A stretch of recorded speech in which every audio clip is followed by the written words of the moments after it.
क्या आपने भी क्लास 10th या 12th का एग्ज़ाम दिया था एनुअस में या फिर 2025 में किसी और बोर्ड से, और आपका सब्जेक्ट फेल हो चुका है या फिर आप कंपार्टमेंट आ चुका है या फिर आप किसी सब्जेक्ट को चेंज करना चाहते हो? तो आज का वीडियो आप सभी बच्चों के लिए होने वाले हैं जो बच्चे एडिशनली बायोलॉजी लेके नीट के लिए एग्ज़ाम देने वाले हैं या फिर अपना सब्जेक्ट चेंज करना चाहते हैं या अपना जो कंपार्टमेंट आया है या अपना सब्जेक्ट फेल है वो एग्ज़ाम इसी साल देना चाहते हो और अपना साल बचाना चाहते हो। तो आज हम बात करने वाले नेशनल इंस्टीट्यूट ऑफ एडमिशन्स की। ठीक है, आज स्ट्रीम 2 के एडमिशन्स की बात होगी, स्ट्रीम 1 के एडमिशन की बात होगी। तो सबसे पहले हमारा टाइटल क्या होने वाला है, एडमिशन्स। ठीक, स्ट्रीम 1 में अगर बात करें हम, जो अप्रैल 2026 में एग्जाम होने वाला है उसकी बात की जाएगी। स्ट्रीम 2 की बात करें, अक्टूबर 2025 के एग्जाम की बात की जाएगी। ठीक है, सबसे पहले हम समझ लेते हैं कि एनुअस होता क्या है, एंड जो बच्चे न्यू हैं एनुअस को नहीं जानते उनको ये चीज़ क्लियर होना चाहिए नेशनल इंस्टीट्यूट ऑफ स्कूलिंग होना क्या है। ठीक है, होता क्या है, एक ऑटोनोमियस ऑर्गेनाइजेशन है जो किसके अंडर आती है, ministry of education, government of India के अंडर। ठीक है, इसको कौन ऑपरेट करता है, गवर्नमेंट ऑफ इंडिया। ठीक है, फ्लेक्सिबल एजुकेशन देता है ये आपको डिस्टेंस मोड पे। डिस्टेंस मोड का मतलब आ गया आप घर बैठ के पढ़ाई कर सकते हो, आपको कोई रेगुलर स्कूल जाने की जरूरत नहीं है। अगर आप कोई वर्क कर रहे हो, किसी काम में बिजी हो या कोई प्राइवेट या गवर्नमेंट जॉब करते हो, तो भी आप अपना 10th और 12th क्लियर कर सकते हो घर बैठ के। सिर्फ आपको अपना एग्जाम देने जाना होता है, प्रैक्टिकल एग्जाम देने जाना होता है। कोर्स कौन से ऑफर किए जाते हैं, आपके जो मोस्ट पॉपुलर कोर्सेज हैं एनएस जो ऑफर करता है वो आपका है class 10th 12th DElEd OBC, और भी बहुत सारे कोर्स हैं। ठीक है, ओबीई मतलब जो हमारे क्लास 5th से लेके 8th तक के कोर्स होते हैं वो भी ऑफर किए जाते हैं, और भी बहुत सारे कोर्सेज हैं। ठीक है, ये एक रिकॉग्नाइज्ड बोर्ड है। अगर आप हायर एजुकेशन के लिए जाना चाहते हो या एम्प्लॉयमेंट के लिए आप इस बोर्ड से अगर पढ़ाई करते हो तो ये रिकॉग्नाइज्ड है ऑल ओवर दी इंडिया। ठीक है, और वहाँ की कोई कंट्री की बात करें, बाहर भी बहुत सारी कंट्रीज है जो इसको सपोर्ट करती हैं, जैसे हमारा अ, नेपाल हो गया, कुवैत हो गया, और भी कंट्रीज हैं। ठीक है, उसके बाद बात करते हैं हम।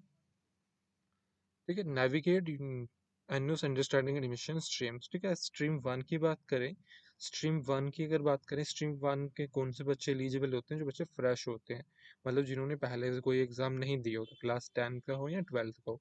तो अगर एग्जाम्स की बात करें, स्ट्रीम 1 के एग्जाम आपके अप्रैल मई में होते हैं और अक्टूबर नवंबर में कंडक्ट करवाए जाते हैं। अभी हम किसकी बात कर रहे हैं, अप्रैल 2026 की। तो एडमिशन का जो पीरियड होता है वो लॉन्गर होता है एज कम्पेयर टू स्ट्रीम 2। ठीक है, आपसे कम से कम 6-7 महीने का टाइम होता है आपका एडमिशन लेने का। ठीक, वही हम स्ट्रीम 2 की बात करें, इसमें अगर स्ट्रीम 2 की बात करें तो स्ट्रीम 2 में क्या होता है, आपका ब्लॉक नहीं होता। जो स्ट्रीम 1 है उसमें दो ब्लॉक होते हैं, एक आपका अप्रैल मई, एक अक्टूबर नवंबर। ठीक है, स्ट्रीम 2 में क्या होता है, हमारा ब्लॉग नहीं होता है। कहाँ कौन से बच्चे एग्जाम देते हैं, जो बच्चे अपना परफॉर्मेंस को इम्प्रूव करना चाहते हैं। अगर कोई बच्चा फेल है वो भी ये एग्जाम दे सकता है, और किसी को अपना सब्जेक्ट चेंज करना है वो भी दे सकता है, जिसी को अगर एडिशनली बायोलॉजी लेना है वो भी दे सकता है। ये कंफ्यूजन मत पाल के रखना, सिर्फ फेल बच्चे एग्जाम देते हैं। जिसको भी इम्प्रूवमेंट की जरूरत हो या सब्जेक्ट चेंज करने की जरूरत हो वो ये एग्जाम दे सकता है और इसके लिए एलिजिबल है। ये एग्जाम आपका अक्टूबर नवंबर में कंडक्ट किया जाता है। अभी हम अक्टूबर नवंबर 2025 में होने वाला है, उसके बाद 2026 में होगा। ठीक है, इसकी विंडो स्पेसिफिक टाइम के लिए होती है, ज़्यादा टाइम नहीं होता है, 3 से 4 महीने का इसका टाइम पीरियड होता है एडमिशन्स के लिए।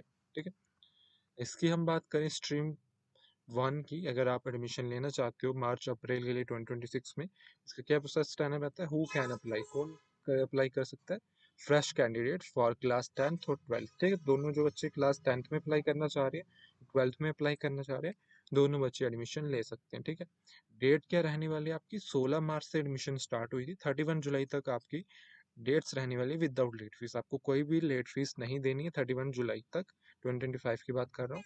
अगर उसके बाद अगर आप 21 जुलाई तक नहीं लेते, 31 जुलाई तक अगर एडमिशन नहीं लेते हो, उसके बाद आपको 1 अगस्त से 15 अगस्त तक 260 रुपये पर लर्नर पर सब्जेक्ट देना होगा। ठीक है, उसके बाद क्या कहते हैं, आपका अगस्त से 16 अगस्त तक, 31 अगस्त तक 520 रुपया लेट फीस देनी होगी, और 1 सितंबर से 15 सितंबर तक 910 रुपया लेट फीस देनी होगी। स्पेक्ट्स पे डिपेंड नहीं करता है, कैंडिडेट पे डिपेंड करता है। उसके बाद करें एलिजिबिलिटी की, अगर आप क्लास 10th में एडमिशन लेना चाह रहे हो तो आपका 14 ईयर्स एज होनी चाहिए और साथ में आपका 8th पास होना चाहिए। अगर आपका 8th पास नहीं है तो आप सेल्फ सर्टिफिकेट भी दे सकते हो। वही आप क्लास 12th की बात करो, आपकी 16 प्लस बोला जाता है, बट अभी 15 हो गई है, 15 ईयर्स की एडमिशन एज चाहिए होती है, और आप 10th पास होने चाहिए। ठीक है, उसके बाद बात करते हैं हम स्ट्रीम 2 के एडमिशन्स की। स्ट्रीम 2 के एडमिशन के लिए कौन बच्चा एलिजिबल है, जो भी बच्चा क्लास 10 या हो या 12th में अगर पास्ड है वो भी पार्ट एडमिशन में ले सकता है, अगर फेल्ड है वो भी अपने एग्जाम्स को इम्प्रूव कर सकता है, अपने स्कोर को सब्जेक्ट्स को इम्प्रूव कर सकता है, उसको चेंज कर सकता है। ठीक है, जिस भी बच्चे को परफॉर्मेंस की जरूरत हो इम्प्रूवमेंट देने की वो भी इसमें अप्लाई कर सकता है। जो बच्चा पार्ट एडमिशन लेना चाहता है वो भी अप्लाई सकता है। पार्ट एडमिशन का क्या मतलब हो गया कि आप ऑलरेडी पास हो पीसीएम में और आप एडिशनली बायोलॉजी लेके नीट में एलिजिबल होना चाहते हो, वो भी पार्ट एडमिशन में आता है। और वही आप कोई 2 3 4 सब्जेक्ट का एग्जाम मैक्सिमम दे सकते हो इसमें। ठीक है, आगे हम बात करते हैं एडमिशन की। 30 जून इसकी लास्ट डेट थी जो कि अब एक्सटेंड कर दी है, एक्सटेंड हुई है आपकी 31 जुलाई तक। ठीक है, जो आपकी लास्ट डेट है स्ट्रीम 2 की एडमिशन लेने की वो 31 जुलाई है। ठीक है, आगे एक्सटेंड होने का इसका कोई भी अभी नोटिफिकेशन नहीं आया, नोटिफिकेशन आएगा तो आपको इसी चैनल पे मिल जाएगा, चैनल को सब्सक्राइब कर लेना। ठीक, आगे हम बात करते हैं इंपॉर्टेंट डेट्स एंड डेडलाइंस की जो आपको याद होनी चाहिए। ठीक है, सबसे पहले स्ट्रीम 1 की बात करें, जो भी बच्चे मार्च अप्रैल में अपना एग्ज़ाम देने वाले हैं उनकी अगर विदाउट लेट फीस बात करें तो 31 जुलाई रहने वाले हैं, उसके बाद आपको लेट फीस स्टार्ट हो जाएगी।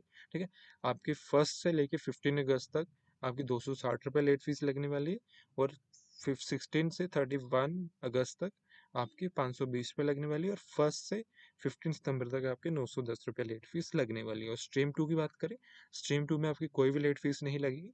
31 जुलाई इसकी लास्ट डेट है, अगर आपको एक्सटेंड होगी तो आपको नोटिफिकेशन मिल जाएगा। ठीक है, आगे हम बात करते हैं step by step admission guide का, आपको एडमिशन लेना कैसे है। ठीक है, अगर आप नए बच्चे हो आपको नहीं पता एडमिशन कैसे लेना है, तो सबसे पहले हमने विजिट करना है NIOS की ऑफिशियल वेबसाइट में, जिसका URL क्या है www.nus.ac.in। इस पर विजिट करोगे, विजिट करने के बाद आपको एप्लीकेशन फिल करना पड़ेगा, जो भी डॉक्यूमेंट रिक्वायर्ड है। ठीक है, डॉक्यूमेंट अपलोड करने होंगे जैसे कि आपका photo, ID, address, date of birth, marksheet, certificate, signatures. ठीक, अगर आप कैटेगरी से बिलोंग करते हो तो आपको अपना OBC या ST/SC कैटेगरी सर्टिफिकेट भी अपलोड करना हो, उससे आपको फीस में रिलैक्सेशन देखने को मिलेगा। ठीक है, आपको फीस पे कर लेनी है ऑनलाइन। ठीक है, ऑफलाइन इसका कोई भी फीस पेमेंट नहीं होता, आपको खुद ही फीस पे करनी है। ठीक है, उसी के बाद आपको अपना कंफर्मेशन पेज जो होता है उसका प्रिंट आउट निकाल लेना है, आपको मेल पे भी आएगा। बट अगर आप एडमिशन करना नहीं जानते हो बिल्कुल भी, तो आप दिए गए नंबर पे कॉल करके भी अपना एडमिशन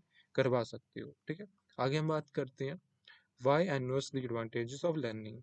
ठीक है, एनुअस में अगर आप एडमिशन लेना चाहते हो आप क्यों ले सकते हो, अगर आप CBSE से एनुअस को कंपेयर करते हो या किसी और बोर्ड से कंपेयर करते हो, तो एनुअस आपको क्या देता है, फ्लेक्सिबिलिटी देता है, आप कहीं भी बैठ के कहीं भी किसी भी टाइम में पढ़ सकते हो, अपनी घर में भी। ठीक है, सब्जेक्ट चॉइस की बात करें, आपको वो सारी चॉइसेस रहती हैं, जरूरी नहीं है आप साइंस स्ट्रीम की लो, आप मेडिकल की लो। जैसे कि रेगुलर स्कूल्स में क्या होता है, कोई टीचर अवेलेबल नहीं होता तो उनको बच्चों को फोर्सफुली बोला जाता है कि आप ये सब्जेक्ट ले लीजिए। ठीक है, मोस्टली गवर्नमेंट स्कूल्स में देखने को मिलता है आपको, तो वो आपको एनुअस में नहीं मिलेगा। अपनी चॉइस के आप कोई भी सब्जेक्ट लेना सकते हो, अगर आर्ट्स के सब्जेक्ट ले रहे हो आर्ट्स के भी ले सकते हो, और साइंस के लेना चाहते हो साइंस के भी ले सकते हो। उसके बाद आपको क्रेडिबिलिटी मिलती है, रिकोगनाइज्ड यूनिवर्सिटी और गवर्नमेंट इसको अप्रूव करते हैं, हर जगह आप इसमें जा सकते हो हायर में। ठीक है, सेकंड चांस का मतलब आ गया, अगर कोई बच्चा ड्रॉप आउट लिया है, जो बच्चा फेल हो चुका है, वो भी एनुअस में एडमिशन लेके दोबारा से एग्जाम देके अपना 10th और 12th का सर्टिफिकेट ले सकता है। ठीक है, आज के लिए नहीं, बाकी आपको कोई डाउट हो तो कमेंट सेक्शन में कमेंट कर देना, साथ में ही चैनल को सब्सक्राइब कर देना ताकि आपकी सपोर्ट हमें मिलती रहे। थैंक